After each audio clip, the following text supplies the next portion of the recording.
ಅಂದ್ರೆ ಸಂಸಾರದ ಕಣ್ಣು ಅಂತಾರೆ. ಆದ್ರೆ ಇಲ್ಲೊಬ್ಬಳು ಮದನಾರಿ ಇದ್ದಾಳೆ. ಇವಳಿಗೆ ಸಿಕ್ಕವರ ಜೊತೆ ಸಂಸಾರ ಮಾಡೋದೇ ಖಯಾಲಿ. ಮೂವರ ಜೊತೆ ಮರ ಸುತ್ತಿದವಳು ಲಕ್ಷ ಲಕ್ಷ ಹಣವನ್ನ ಪಂಗನಾಮ ಹಾಕಿದ್ದಾಳೆ. ಗಮನ ಸೆಳೆದ ಮೊದಲ ಹುಡುಗ, ಎದೆಗೆ ಇಳಿದ ಮೊದಲ ಹುಡುಗ, ಕನಸ ಎಸೆದ ಮೊದಲ ಹುಡುಗ. ಶಿವ ಇವಳ ಹಾಡಿಗೂ ಇವಳ ಅವತಾರಕ್ಕೂ ಸರಿಯಾಗಿ ಸೂಟ್ ಆಗ್ತಿದೆ ಬಿಡಿ. ಯಾಕಂದ್ರೆ ಗಮನ ಸೆಳೆದವನು ಒಬ್ಬನಾದ್ರೆ ಎದೆಗೆ ಇಳಿದವನು ಮತ್ತೊಬ್ಬ, ಕೊನೆಗೆ ಕನಸು ಬಿತ್ತಿದವನು ಮಗದೊಬ್ಬ. ಈ ಬೆಳ್ಳುಳ್ಳಿ ಬ್ಯೂಟಿಗೆ ಮರುಳಾಗದವರೇ ಇಲ್ಲ. ಒಬ್ಬರಲ್ಲ ಇಬ್ಬರಲ್ಲ, ಬರೋಬ್ಬರಿ ಮೂರು ಹುಡುಗರ ಜೀವನದಲ್ಲಿ ಕುಂಟೆ ಬಿಲ್ಲೆ ಆಡಿದ್ದಾಳೆ. ಅಲ್ಲೊಂದಿನ ಇಲ್ಲೊಂದಿನ ಅಂತ ಸಿಕ್ಕವರಿಗೆಲ್ಲ ಮಧುಮಾಸದ ಹಲ್ವಾ ತಿನ್ನಿಸಿ ಎಸ್ಕೇಪ್ ಆಗಿದ್ದಾಳೆ. ಪ್ರೀತಿ ಒಬ್ಬನ ಜೊತೆ ಆದ್ರೆ ನಿಶ್ಚಿತಾರ್ಥ ಇನ್ನೊಬ್ಬನ ಜೊತೆ, ಕೊನೆಗೆ ಮದುವೆಯಾಗಿ ಸಂಸಾರ ಮಾಡಿದ್ದು ಮತ್ತೊಬ್ಬನ ಜೊತೆ. ನಿಶ್ಚಿತಾರ್ಥಕ್ಕೊಬ್ಬ, ಮದುವೆಗೊಬ್ಬ, ಸಂಸಾರಕ್ಕೆ ಮಗದೊಬ್ಬ. ಯುವಕರ ಬಾಳಲ್ಲಿ ಕೋಲ್ಮಿಂಚಿನ ಚೆಲುವೆಯ ಚಿನ್ನಾಟ. ಅಲೆಲೆಲೆಲೆ, ಈ ಚಿನ್ನಾಟದ ಚೆಲುವೆ ನೋಡ್ತಿದ್ರೆ ಪಡ್ಡೆಗಳ ಹೃದಯದಲ್ಲಿ ಚಿಟ್ಟೆ ಬಿಟ್ಟಂತಾಗುತ್ತೆ. ಕಣ್ಣಲ್ಲೇ ಕೋಲ್ಮಿಂಚು ಹರಿಸ್ತಿದ್ದವಳು ಹುಡುಗರ ಪಾಲಿನ ರಸಗುಲ್ಲ ಆಗೋಗಿದ್ಲು. ಮಂಡ್ಯ ಜಿಲ್ಲೆಯ ಮದ್ದೂರು ತಾಲೂಕಿನ ಕೆಸ್ತೂರು ಮೂಲದ ವೈಷ್ಣವಿಗೆ ತನ್ನ ಬ್ಯೂಟಿಯೇ ಬಂಡವಾಳ. ನೋಡೋದಕ್ಕೆ ಸಖತ್ತಾಗಿದ್ದೀನಿ ಅಂತಾನೋ ಅಥವಾ ಕಣ್ಣಲ್ಲೇ ಗಿರಿಗಿಟ್ಲೆ ಹೊಡಿಸ್ತೀನಿ ಅನ್ನೋ ಕಾನ್ಫಿಡೆನ್ಸೋ ಗೊತ್ತಿಲ್ಲ, ಮೂವರು ಹುಡುಗರ ಜೀವನದಲ್ಲಿ ಚಿನ್ನಾಟ ಆಡಿದ್ದಾಳೆ. ಮದುವೆ ಆಗೋದನ್ನೇ ಬಂಡವಾಳ ಮಾಡಿಕೊಂಡು ಹಸಿ ಬಿಸಿ ಆಸೆ ತೋರಿಸಿ ಹೋಗಿದ್ದಾಳೆ. ಕೆಸ್ತೂರು ಮೂಲದ ವೈಷ್ಣವಿ ಕಾಲೇಜು ದಿನಗಳಲ್ಲೇ ತನ್ನ ಕ್ಲಾಸ್ಮೇಟ್ ರಘುನನ್ನ ತುಂಬಾ ಇಷ್ಟಪಡ್ತಿದ್ಲು. ನಿನ್ನನ್ನೇ ಮದುವೆ ಆಗೋದು ಅಂತ 5 ವರ್ಷ ಫುಲ್ ಮಸ್ತಿ ಮಾಡಿದ್ಲು. ಪ್ರೀತಿ ಹೆಸರಲ್ಲಿ ಊರೂರನ್ನ ಸುತ್ತಿ ಬಂದಿದ್ರು. ಕೊನೆಗೆ ಮನೆಯವರನ್ನೆಲ್ಲ ಒಪ್ಪಿಸಿ ಅದ್ಧೂರಿಯಾಗಿ ನಿಶ್ಚಿತಾರ್ಥವನ್ನು ಮಾಡಿಕೊಂಡಿದ್ರು. 2 ವರ್ಷದ ಹಿಂದೆ ಮದುವೆಗೆ ರೆಡಿಯಾದ 2 ಮನೆಯವರು ಧರ್ಮಸ್ಥಳದಲ್ಲಿ ಮುಹೂರ್ತ ಫಿಕ್ಸ್ ಮಾಡಿದ್ರು. ಇನ್ನೇನೋ ಮದುವೆ ಆಗಬೇಕು ಅನ್ನೋ ಹೊತ್ತಲ್ಲೇ ವೈಷ್ಣವಿಯ ಅಸಲಿ ಮುಖ ಬಯಲಾಗಿತ್ತು. ಹುಡುಗ ಹಸೆಮಣೆಯಲ್ಲಿ ಕೂತಿದ್ರೆ ಹುಡುಗಿ ಇರೋಬರೋ ಚಿನ್ನವನ್ನೆಲ್ಲ ತುಂಬಿಕೊಂಡು ಮತ್ತೊಬ್ಬ ಪ್ರಿಯಕರನ ಜೊತೆ ಎಸ್ಕೇಪ್ ಆಗಿದ್ಲು. ಈ ಕಡೆ ಹುಡುಗಿ ಎಲ್ಲೋದ್ಲು ಅಂತ ರಘು ಹುಡುಕಾಡ್ತಿದ್ರೆ ಅತ್ತ ವೈಷ್ಣವಿ ಮತ್ತೊಬ್ಬನ ತೋಳತೆಕ್ಕೆಯಲ್ಲಿ ಹೊರಳಾಡ್ತಿದ್ಲು. ತಾಯಿ ಹೇಳ್ತಾರೆ ನನಗೆ ಫಸ್ಟ್, ಹಿಂಗೆ ಧರ್ಮಸ್ಥಳದಲ್ಲಿ ಮದುವೆ ಏರ್ಪಾಟ್ ಮಾಡಿದ್ವಿ ಕಣಪ್ಪ, ಅವ್ರದ್ದು ಹಿಂಗೆ ಕಿತ್ತೋಗ್ಬಿಡ್ತು, ಯಾರಿಗೋ ಫ್ರೆಂಡ್ಲಿಗೆ ದುಡ್ಡು ಕೊಟ್ಟು ಸಿಗಾಕೊಂಡ್ಬಿಟ್ಟಿದ್ಲು. ಆ ಮದುವೆ ದಿನ ಅವ್ರನ್ನ ದುಡ್ಡು ಕೇಳಿದ್ವಿ. ಆ ದುಡ್ಡನ್ನ ಕೇಳಿದ್ಕೆ ಆ ಹುಡುಗ ಏನು ಮಾಡ್ದ, ಕಿರಣ್ ಅನ್ನೋರು ಯಾರೋ ಹಿಂಗೆ ದುಡ್ಡು ಕೇಳಿದ್ಕೆ ಮಗ ಹಿಂಗೆ ಮಾಡ್ಬಿಟ್ಟಿದ್ದ ಅಂತ ಹೇಳಿರ್ತಾರೆ. ಶಿವು ಜೊತೆ ಲವ್, ರಘು ಜೊತೆ ಡೌ. ಕ್ಲಾಸ್ಮೇಟ್ ರಘುನನ್ನ ಪ್ರೀತಿ ಮಾಡ್ತಿದ್ರು, ಮತ್ತೊಬ್ಬನ ಸಂಘ ಶುರುವಾಗಿತ್ತು. ರಘುಗೆ ಗೊತ್ತಾಗದಂತೆ ಶಿವು ಜೊತೆ ಕಳ್ಳಾಟ ಶುರು ಮಾಡಿದವಳು ಹಗಲೊತ್ತಲ್ಲೇ ನಕ್ಷತ್ರ ಎಣಿಸ್ತಿದ್ದಳು. ಯಾವಾಗ ಹಸೆಮಣೆಯಿಂದ ಎಸ್ಕೇಪ್ ಆದ್ಲು, ಶಿವು ಜೊತೆ ಬೆಂಗಳೂರಲ್ಲಿ ಸಂಸಾರ ಶುರು ಮಾಡಿದ್ಲು. ಒಂದಷ್ಟು ವರ್ಷ ಶಿವು ಜೊತೆಗೆ ಜೀವನ ನಡೆಸ್ಕೊಂಡಿದ್ಲು. ಆದ್ರೆ ದಿನ ಕಳೀತಿದ್ದಂತೆ ಶಿವು ಕೂಡ ಬೋರ್ ಹೊಡೆಯೋದಕ್ಕೆ ಶುರುವಾಗಿದ್ದ ಅನ್ಸುತ್ತೆ. ಸಣ್ಣ ಪುಟ್ಟ ವಿಷಯಕ್ಕೆ ಗಲಾಟೆ ಮಾಡಿಕೊಂಡು ತವ್ರ ಮನೆ ಸೇರಿದ್ಲು. ಗಂಡನ ಬಿಟ್ಟು ತವ್ರು ಸೇರಿದ ಮೇಲಾದ್ರೂ ನೆಟ್ಟಿಗಿರ್ತಾಳೆ ಅಂದ್ರೆ ಇಲ್ಲೂ ನವರಂಗಿ ಆಟ ಶುರು ಮಾಡಿದ್ಲು. ಹುಟ್ಟುಗುಣ ಸುಟ್ರೂ ಹೋಗಲ್ಲ ಅನ್ನೋ ಹಾಗೆ ಇವಳು ಚಂಗ್ಲ ಬುದ್ಧಿ ನೆತ್ತಿಗೇರ್ ನಿಂತಿತ್ತು. ಮಂಡ್ಯದ ಶಶಿ ಅನ್ನೋನ ಮೋಹಕ್ಕೆ ಬಿದ್ದವಳು ಪ್ರಾಯದ ಹುಡುಗನಿಗೆ ಜಿಲೇಬಿ ತಿನ್ಸೋದಕ್ಕೆ ಶುರು ಮಾಡಿದ್ಲು. ಯಾವುದೋ ಫೈನಾನ್ಸ್ ವಿಚಾರಕ್ಕೆ ಶುರುವಾದ ಸ್ನೇಹ ಸಂಬಂಧ ಕೊನೆಗೆ ಪ್ರೀತಿಗೆ ತಿರುಗಿತ್ತು. ಇದನ್ನೇ ಬಂಡವಾಳ ಮಾಡಿಕೊಂಡವಳು ಸುಮಾರು 10 ತಿಂಗಳ ಕಾಲ ಮಜಾ ಉಡಾಯಿಸಿದ್ಲು. ಇತ್ತ ಶಶಿ ಪಾಲಿಗೆ ಬೆಳದಿಂಗಳ ಬಾಲೆಯಾಗಿದ್ದವಳು ಅದ್ಯಾವುದೋ ಗ್ಯಾಪ್ನಲ್ಲೇ ಮತ್ತೆ ಹಳೆ ಗಂಡನ ನಂಟು ಬೆಸೆದುಕೊಂಡಿದ್ಲು. ಶಿವು ಜೊತೆ ಕಾಂಪ್ರಮೈಸ್ ಮಾಡಿಕೊಂಡು ಮತ್ತೊಮ್ಮೆ ಸಂಸಾರ ಶುರು ಮಾಡಿದ್ಲು. ಇತ್ತ ಹಳೆ ಗಂಡನ ಮನೆಗೆ ಹೋದ್ರೂ ಮಂಡ್ಯದ ಶಶಿಯನ್ನ ಮಾತ್ರ ಬಿಟ್ಟಿರಲಿಲ್ಲ. ಬೆಂಗಳೂರಿನಲ್ಲಿ ಓದ್ತಿದ್ದೀನಿ ಅಂತ ಕಥೆ ಕಟ್ಟಿದವಳು ಶಶಿ ಪಾಲಿಗೆ ಕನಸಿನ ಕನ್ಯೆಯಾಗಿದ್ಲು. ಓದೋದಕ್ಕೆ ದುಡ್ಡು ಬೇಕು, ಬಟ್ಟೆ ತಗೊಳ್ಳೋದಕ್ಕೆ ದುಡ್ಡು ಬೇಕು ಅಂತೆಲ್ಲ ಹೇಳಿ ಆಗಾಗ ಕಂತೆ ಹಣ ವಸೂಲಿ ಮಾಡ್ತಿದ್ದಳು. ನಮ್ಮದು ಒಂದು 14-15 ಲಕ್ಷ ಫೋನ್ ಟ್ರಾನ್ಸ್ಫರಲ್ಲಿ ಒಂದು 6 ಲಕ್ಷ ಆಗಿದೆ. ಅವ್ರ ತಾಯಿಗೆ 1 ಲಕ್ಷ ಮನೆ ಪ್ರಾಬ್ಲಮ್ ಅಂತ ಮಾಡಿದ್ದೀನಿ. ಇನ್ನು ಮಿಕ್ಕಿದ್ದು ಮದುವೆಗೆ ನಾನು ಪ್ರತಿಯೊಂದಕ್ಕೂ ನನ್ನ ಖರ್ಚೆ ಆಗಿರೋದು. ಶಿವು ಜೊತೆ ಸಂಸಾರ ಮಾಡುತ್ತಿದ್ದವಳಿಗೆ ಶಶಿ ಜೊತೆ ಮದುವೆಯಾಗೋ ಆಸೆ ಶುರುವಾಗಿದೆ. ಇದಕ್ಕೂ ಕಾರಣ ಇದೆ. ಮದುವೆ ನೆಪದಲ್ಲಿ ಒಂದಿಷ್ಟು ದಿನ ಸಂಸಾರ ಮಾಡಿದ್ಮೇಲೆ ಮತ್ತೆ ಗಂಟು ಮೂಟೆ ಕಟ್ಟೋದು ಪಕ್ಕಾ ಅಂತ ಪ್ಲಾನ್ ಮಾಡಿಕೊಂಡಿದ್ದಳು. ಹೀಗಾಗಿಯೇ ಮಾರ್ಚ್ 24ರಂದು ಶ್ರೀ ಕ್ಷೇತ್ರ ಆದಿಚುಂಚನಗಿರಿಯಲ್ಲಿ ಶಶಿ ಜೊತೆ ಅದ್ಧೂರಿ ಮದುವೆಯನ್ನೂ ಆಗಿದ್ಲು. ಅವತ್ತೇ ಕೊನೆ, ಮತ್ತೆಂದೂ ಶಶಿ ಕಣ್ಣಿಗೆ ಕಾಣಿಸ್ಲೇ ಇಲ್ಲ. ಮದುವೆಯಾದ ರಾತ್ರಿ ಶೋಭನಾ ಆಗಿತ್ತೋ ಇಲ್ವೋ ಅದು ಗೊತ್ತಿಲ್ಲ. ಮರುದಿನ ಬೆಳಿಗ್ಗೆ ನೋಡಿದ್ರೆ ವೈಷ್ಣವಿಯೂ ಇಲ್ಲ, ಮನೆಯಲ್ಲಿದ್ದ ಹಣ ಚಿನ್ನಾಭರಣವೂ ಇಲ್ಲ. ಎಲ್ಲವನ್ನ ಗಂಟು ಮೂಟೆ ಕಟ್ಕೊಂಡು ಹಳೆ ಗಂಡ ಶಿವು ಜೊತೆ ಊರು ಬಿಟ್ಟಿದ್ದಾಳೆ. ಇವರು ಫಸ್ಟೇ ಫೋನ್ ಮಾಡಿ ಅವನಿಗೆ ಹೇಳಿದಾಳೆ, ಎಲ್ಲ ಪ್ರೀ ಪ್ಲ್ಯಾನ್ ಇದು. ಇವರು ದುಡ್ಡು ಮಾಡೋರೋ ಇಲ್ಲ ಏನು ಮಾಡೋರೋ ನನಗೂ ಗೊತ್ತಿಲ್ಲ. ಇವರೆಲ್ಲ ಮದುವೆ ಮೂಮೆಂಟಿಂಗಲ್ಲಿ ಹೊರಟೋಗೋದು, ಆ ಕಾರಿಂದ ನನ್ನ ಕಾರಿಂದ ಆ ಕಾರಿಗೆ ಜಂಪ್ ಆಗ್ತಾರೆ. ಹೊರಟೋಗ್ತಾಳೆ, ನನಗೂ ಏನು ಮಾಡಬೇಕು ಅಂತ ಗೊತ್ತಾಗಲ್ಲ. ನಾನು ಸುಮ್ಮನೆ ಕೂತ್ಕೊಬಿಡ್ತೀನಿ.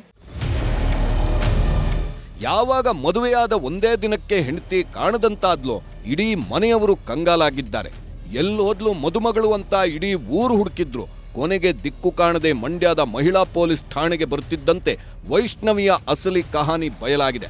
ಮದುವೆ ಹೆಸರಲ್ಲಿ ಸುಮಾರು 15 ಲಕ್ಷ ಕಳ್ಕೊಂಡಿರೋ ಶಶಿ ದೂರು ನೀಡಿದ್ದು, ತಲೆಮರೆಸ್ಕೊಂಡಿರೋ ಮಾಯಾಂಗಿಣಿಗೆ ಮಂಡ್ಯ ಪೊಲೀಸರು ಬಲೆ ಬೀಸಿದ್ದಾರೆ.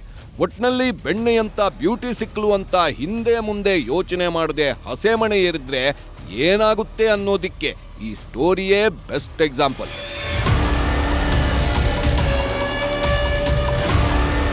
ಸುನಿಲ್ ಗೌಡ, ನ್ಯೂಸ್ 18 ಮಂಡ್ಯ. ಎಂಎಲ್ಸಿ ರಾಜೇಂದ್ರನ ಸುಪಾರಿ ಪ್ರಕರಣದಲ್ಲಿ ದಿನಕ್ಕೊಂದು ಟ್ವಿಸ್ಟ್ ಸಿಗ್ತಾನೆ ಇದೆ. ತುಮಕೂರು ರೌಡಿಗಳ ಅಡ್ಡಾದಲ್ಲಿ ಹೆಣ್ಮಕ್ಕಳ ಸದ್ದು ಜೋರಾಗಿ ಕೇಳ್ತಿದೆ.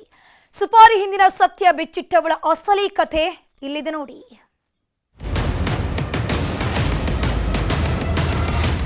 ಸಚಿವ ಕೆಎನ್ ರಾಜಣ್ಣರ ಪುತ್ರ ರಾಜೇಂದ್ರನ ಹತ್ಯೆಯ ಸುಪಾರಿ ಪ್ರಕರಣದಲ್ಲಿ ಹೆಣ್ಮಕ್ಕಳದ್ದೇ ಹಸಿಬಿಸಿ ಸುದ್ದಿಯಾಗ್ತಿದೆ. ಟ್ವಿಸ್ಟ್ ಮೇಲೆ ಟ್ವಿಸ್ಟ್ ಸಿಗ್ತಾ ಇರೋ ಕೇಸ್ನಲ್ಲಿ ಖತರ್ನಾಕ್ ಲೇಡಿಗಳದ್ದೇ ದೊಡ್ಡ ಸುದ್ದಿ ಆಗ್ತಿದೆ. ಪುಷ್ಪ ಆಡಿಯೋ ಬೆನ್ನಲ್ಲೇ ಮತ್ತೊಬ್ಬಳ ರಹಸ್ಯ ಬಟ ಬಯಲಾಗಿದೆ.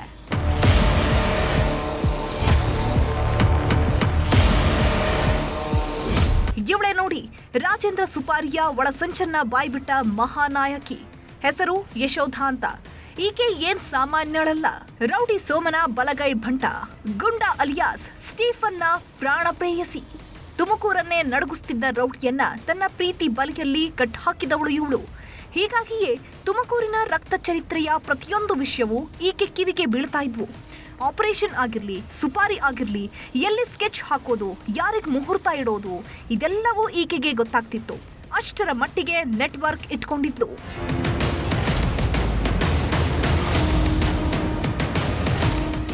ಒಂದಿನ ಈಕೆಯ ಪ್ರಿಯತಮ ರೌಡಿ ಗುಂಡ ಫುಲ್ ಎಣ್ಣೆ ನಶೆಯಲ್ಲಿ ತೇಲಾಡ್ತಿದ್ದ. ಕುಡಿದ ಅಮಲಲ್ಲಿ ಪ್ರೇಯಸಿ ಬಳಿ ಎಲ್ಲ ಸತ್ಯವನ್ನ ಕಕ್ಕಿದ್ದನಂತೆ. ನನಗೆ ಒಂದು ದೊಡ್ಡ ಡೀಲ್ ಸಿಕ್ಕಿದೆ, ದೊಡ್ಡ ಅಮೌಂಟ್ ಬರುತ್ತೆ, ಇಬ್ರು ಎಲ್ಲಾದ್ರೂ ಹೋಗಿ ಸೆಟಲ್ ಆಗೋಣ ಅಂತೆಲ್ಲ ಬಾಯ್ಬಿಟ್ಟಿದ್ದ.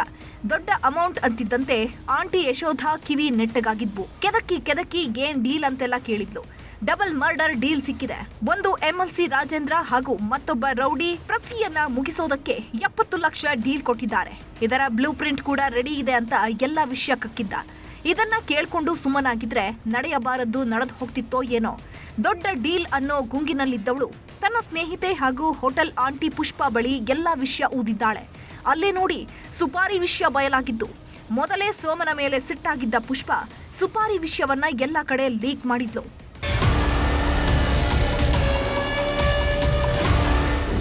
ಮೂಲೆ ಜಾಲಾಡ್ತಾ ಇರೋ ಪೊಲೀಸರು ಸೋಮನನ್ನ ಲಾಕ್ ಮಾಡಿದ್ದಾರೆ. ದೊಡ್ಡವರ ಬುಡಕ್ಕೆ ಕೈ ಹಾಕಿ ಎಲ್ಲಿ ಏನಾಗ್ತೀನೋ ಅನ್ನೋ ಭಯದಲ್ಲಿ ತಾನೇ ಶರಣಾಗಿದ್ದಾನೆ.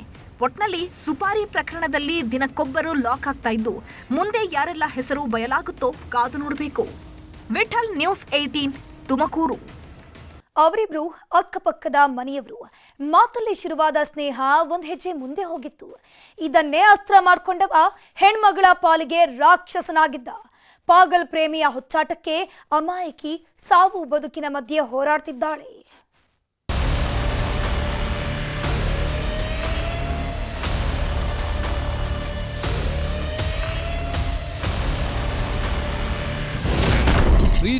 ಪ್ರೀತ್ಸೆ ಅಂತ ಹಿಂದೆ ಬಿದ್ದಿದ್ದ ಪಾಗಲ್ ಪ್ರೇಮಿ. ಹುಡುಗನ ಕಾಟಕ್ಕೆ ಆತ್ಮಹತ್ಯೆಗೆ ಯತ್ನಿಸಿದ ಯುವತಿ. ಹುಬ್ಬಳ್ಳಿಯ ನೇಹಾ ಹಿರೇಮಠ ಕೊಲೆಯಾಗಿ ಇನ್ನೂ 1 ವರ್ಷ ಕಳೆದಿಲ್ಲ. ಕಾಲೇಜು ಆವರಣದಲ್ಲೇ ಅಡ್ಡಗಟ್ಟಿದ್ದ ಪಾಪಿ ಪ್ರಿಯಕರ ರಕ್ತದ ಕೋಡಿ ಹರಿಸಿದ್ದು ಇನ್ನೂ ಆರಿಲ್ಲ. ಪ್ರೀತ್ಸೆ ಅಂತ ಪ್ರಾಣ ಹಿಂಡ್ತಿದ್ದವ 10 ಜನರ ಎದುರೇ ಯುವತಿಯ ಪ್ರಾಣ ಪಕ್ಷಿ ಹಾರಿಸಿದ್ದ. ಈ ಘಟನೆ ಮಾಸುವ ಮುನ್ನವೇ ಮತ್ತೊಂದು ಪಾಗಲ್ ಪ್ರೇಮಿಯ ಅಟ್ಟಹಾಸ ಬಯಲಾಗಿದೆ.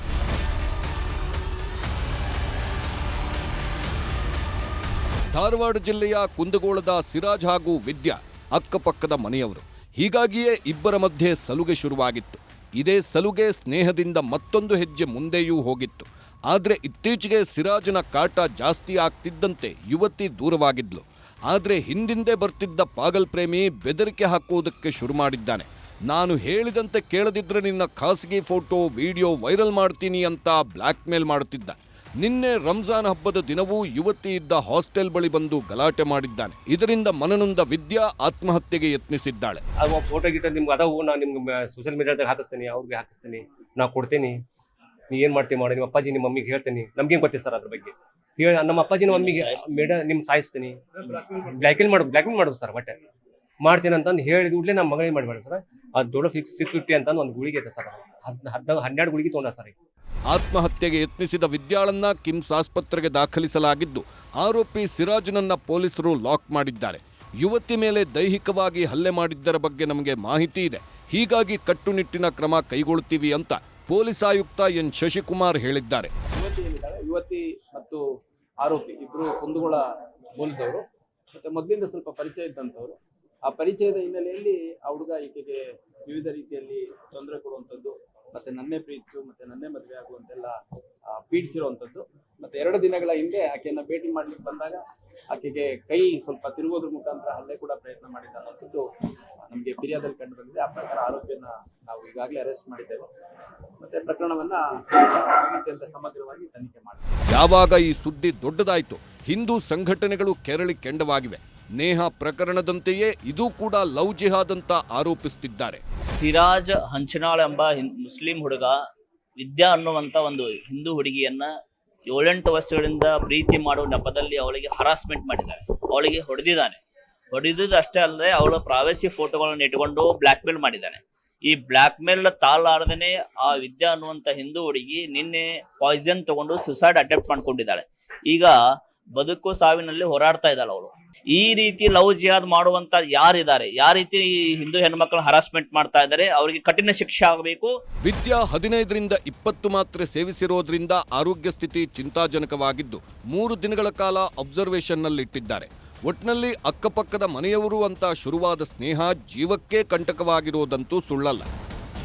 ಶಿವರಾಮ್ ಮಸುಂಡಿ, ನ್ಯೂಸ್ 18, ಹುಬ್ಬಳ್ಳಿ. ನಟ ದರ್ಶನ್ಗಾಗಿ ಇಡೀ ಕುಟುಂಬವೇ ದೇವರ ಮೊರೆ ಹೋಗ್ತಿದೆ. ನಂಜುಂಡೇಶ್ವರನ ಸನ್ನಿಧಿಗೆ ಹೋದ ಮೀನಮ್ಮ ಮಗನಿಗಾಗಿ ವಿಶೇಷ ಪೂಜೆಯನ್ನು ಮಾಡಿಸಿದ್ದಾರೆ.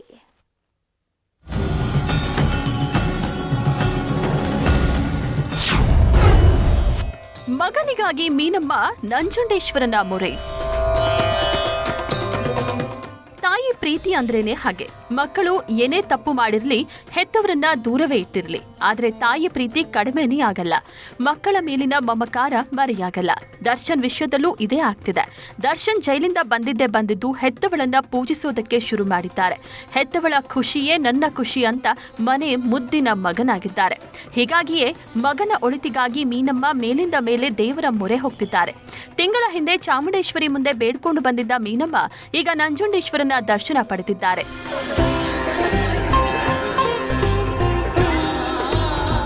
ರೇಣುಕಾಸ್ವಾಮಿ ಕೊಲೆ ಕೇಸ್ನಲ್ಲಿ ದರ್ಶನ್ಗೆ ಬೇಲ್ ಸಿಕ್ಕರೂ ಸಂಕಷ್ಟ ಮಾತ್ರ ತಪ್ಪಿಲ್ಲ.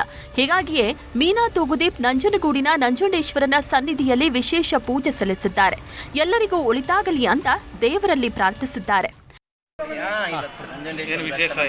ವಿಶೇಷ ಏನಿಲ್ಲ, ಎಲ್ಲ ಕುಟುಂಬ ಎಲ್ಲರಿಗೂ ಸರ್ವೇ ಜನ ಸುಖಿನ ಭವಂತು, ಎಲ್ಲರೂ ಚೆನ್ನಾಗಿಟ್ಟಿ ಭಗವಂತ ಅಲ್ವಾ. ಹೌದು ಬಿಡು. ಈಗ ದರ್ಶನ್ ಅವರು ಹೇಗಿದ್ದಾರೆ? ಚೆನ್ನಾಗಿ ಶೂಟಿಂಗ್ ಎಲ್ಲ ಹೋಗ್ತಿದ್ದಾನಲ್ಲ ಈಗ ಜೈಪುರ್, ಉದಯಪುರ್. ನಿಮ್ದೆಲ್ಲ ಆಶೀರ್ವಾದ ಇರಬೇಕು ಅವನ ಮೇಲೆ. ಬೇಲ್ ಅರ್ಜಿ ಮುಂದೂಡಿಕೆ ಏಪ್ರಿಲ್ 22ಕ್ಕೆ ವಿಚಾರಣೆ. ಕಾಟೇರನಿಗೆ ಜಾಮೀನು ಸಿಕ್ಕಿದ್ದು ಫುಲ್ ಸೈಲೆಂಟ್ ಆಗಿದ್ದಾರೆ. ತಾವಾಯ್ತು ತಮ್ಮ ಪಾಡಾಯ್ತು ಅಂತಿದ್ದಾರೆ. ಆದರೆ ಪೊಲೀಸರು ಜಾಮೀನು ಅರ್ಜಿ ರದ್ದು ಕೋರಿ ಸುಪ್ರೀಂಗೆ ಅರ್ಜಿ ಸಲ್ಲಿಸಿದ್ದಾರೆ. ಇವತ್ತು ಅದರ ವಿಚಾರಣೆ ನಡೆಯಿತು. ಆರೋಪಿಗಳ ಪರ ವಕೀಲರಿಗೆ ಆಕ್ಷೇಪಣೆ ಸಲ್ಲಿಸಲು ಕಾಲಾವಕಾಶ ನೀಡಿದ್ರಿಂದ ವಿಚಾರಣೆಯನ್ನ ಏಪ್ರಿಲ್ 22ಕ್ಕೆ ಮುಂದೂಡಲಾಗಿದೆ. ಅಷ್ಟೇ ಅಲ್ಲ, ಅಷ್ಟರೊಳಗೆ ಆಕ್ಷೇಪಣೆ ಸಲ್ಲಿಸಲು ಆರೋಪಿ ಪರ ವಕೀಲರಿಗೆ ಸೂಚನೆ ನೀಡಿದ್ದಾರೆ. ಒಟ್ನಲ್ಲಿ ಜಾಮೀನಿನ ಮೇಲೆ ಹೊರಬಂದ್ರೂ ದರ್ಶನ್ಗೆ ನೆಮ್ಮದಿಯಿಲ್ಲ. ಹೀಗಾಗಿಯೇ ದರ್ಶನ್ರ ಕುಟುಂಬ ಮೇಲಿಂದ ಮೇಲೆ ದೇವರ ಮೊರೆ ಹೋಗ್ತಿರುವುದು.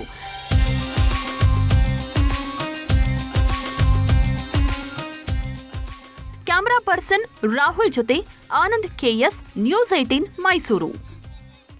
ಇನ್ನುಳಿದ ಪ್ರಮುಖ ಸುದ್ದಿಗಳನ್ನು ಕ್ವಿಕ್ ಆಗಿ ನೋಡ್ತಾ ಹೋಗೋಣ ಕನ್ನಡ ನಾಡಿ ಎಕ್ಸ್‌ಪ್ರೆಸ್‌ನಲ್ಲಿ. ರಸ್ತೆ ಸಾರಿಗೆ ಸೌಲಭ್ಯ ಇಲ್ಲದೆ ನಿತ್ಯ ನರಕ ದರ್ಶನ. ಅನಾರೋಗ್ಯದಿಂದ ಬಳಲ್ತಾ ಇದ್ದ ವ್ಯಕ್ತಿಯನ್ನ ಡೋಲಿಯಲ್ಲೇ ಹೊತ್ತೊಯ್ಯಬೇಕು ಜನ. ಚಾಮರಾಜನಗರದ ತುಳಸಿಕೆರೆ ಜನರ ಗೋಳು ಕೇಳೋರಿಲ್ಲ. ಅತ್ತಿಗುಪ್ಪೆಯ ಕರ್ನಾಟಕ ಪಬ್ಲಿಕ್ ಶಾಲೆಯಲ್ಲಿ ಹೇಯ ಕೃತ್ಯ. ಮಕ್ಕಳೇ ಮಾಡಬೇಕಂತೆ ನಿತ್ಯ ಟಾಯ್ಲೆಟ್ ಕ್ಲೀನ್. ಹೆಡ್ ಮೇಡಂ ವಿರುದ್ಧ ಪೋಷಕರ ಆಕ್ರೋಶ. ದೊಣ್ಣೆ ಕಲ್ಲುಗಳಿಂದ ಮಾರಾಮಾರಿ. ಚಿತ್ರದುರ್ಗದ ಯಲ್ಲಗಟ್ಟೆ ಗ್ರಾಮದಲ್ಲಿ ಘಟನೆ.